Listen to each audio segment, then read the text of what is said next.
Hey there, restaurant recipe lovers. Welcome back to The Daily Dish, a copycat.com podcast where I help you recreate your favorite restaurant dishes right in your own kitchen. I'm Stephanie Manley, and I've been recreating your favorite copycat recipes since 1995. I want to send a heartfelt thank you to each one of you who's been cooking up our recipes and sharing those beautiful photos across social media. Every tag, every comment, and every message absolutely makes my day and inspires me to help working on more recipes for you.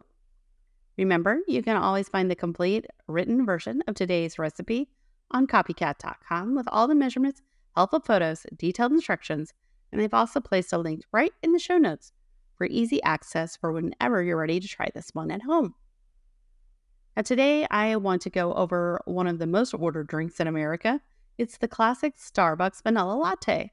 This perfectly balanced combination of bold espresso, sweet, creamy vanilla is the morning ritual for millions of people. But at around $5 a cup, this habit can quickly add up to hundreds or even thousands of dollars per year. I know exactly how it feels. I used to stop by at Starbucks on my way to work several times a week. I was watching my coffee budget disappear, and it was painful. After a lot of kitchen experimentation and more than a few failed attempts, I perfected a homemade version that I honestly think tastes even better than the coffee shop original. What makes this recipe perfect for everyone is that it's not just about saving money, because you'll save about $4 per cup, but it's about customization.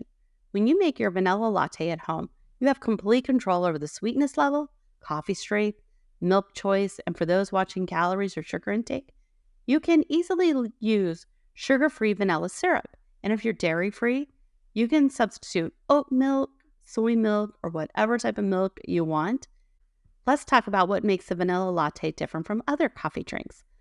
While a cappuccino has equal parts espresso, steamed milk, and foam, a latte contains twice as much steamed milk with just a thin layer of foam on top. Add vanilla syrup to this creamy base, and you've got the perfect balance of rich coffee flavor with sweet aromatic vanilla.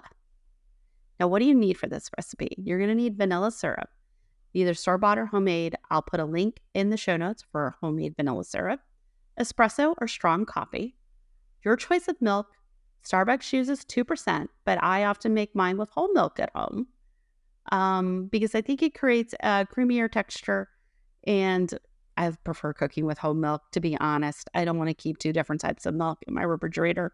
That's why I use whole milk.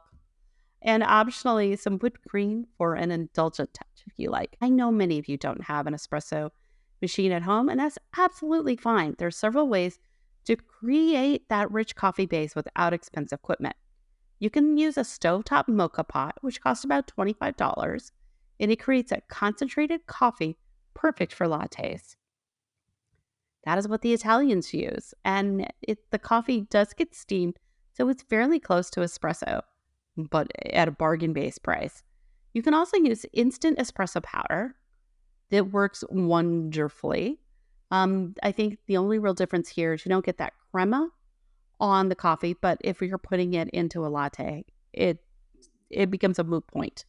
So that definitely works really well. Or you can use your regular coffee maker, but just use about 50% more coffee grounds than usual to create that stronger brew that can stand up to milk.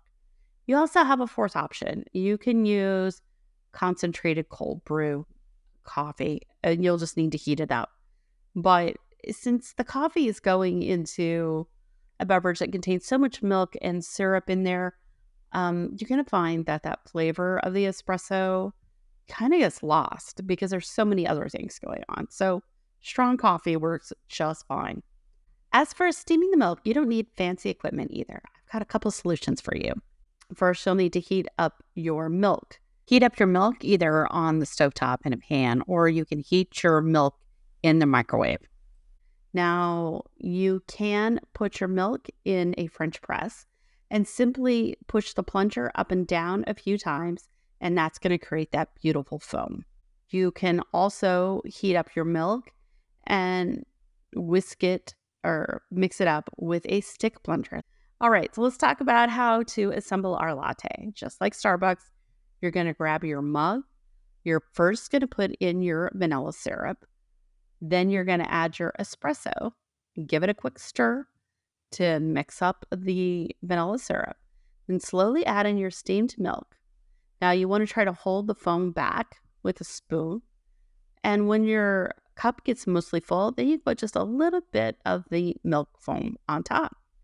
Now, if you're feeling fancy, you could add a little bit of whipped cream or a light dusting of cinnamon or a light dusting of vanilla powder. I've even put on a light dusting of cinnamon sugar. Now, on a hot summer day, you can easily turn this into an ice version. Just combine the cold espresso, cold milk, vanilla syrup in a tall glass. For that extra special touch, add a dollop of cold foam on top, which you can make by shaking together cold milk in a jar, without heating it. Now let's talk about savings. A grande vanilla latte at my Starbucks cost me $5.95. Depending upon making this at home, cost between 75 cents to $1 per serving.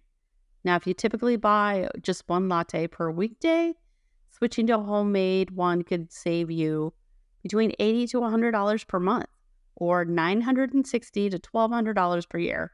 That's enough for a nice weekend getaway or a significant contribution to your savings. Now, what I love the most about mastering this recipe is the freedom that it gives you.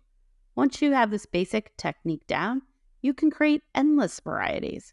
Try a white chocolate vanilla latte by adding a tablespoon of white chocolate sauce in with the vanilla. Or for adults, a vanilla bourbon latte is an amazing treat for a weekday brunch. Just replace 1 ounce of milk with your favorite bourbon. You can even blend the whole thing with ice to get a refreshing frozen treat on those hot days. And don't forget about storage and make-ahead options.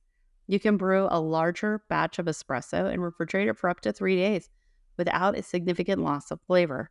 Vanilla syrup stores beautifully in an airtight container in your refrigerator for up to a month if you're using the homemade version. If you're using a commercial version, it will last indefinitely almost.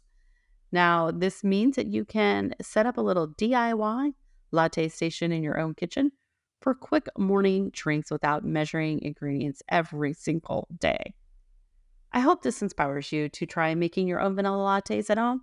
Remember, you can get the complete recipe with all the measurements, detailed instructions on copycat.com, or simply click the link in the show notes. Until next time, this is Stephanie Manley from copycat.com, helping you bring the restaurant experience at home. Why go out when you can make it at home?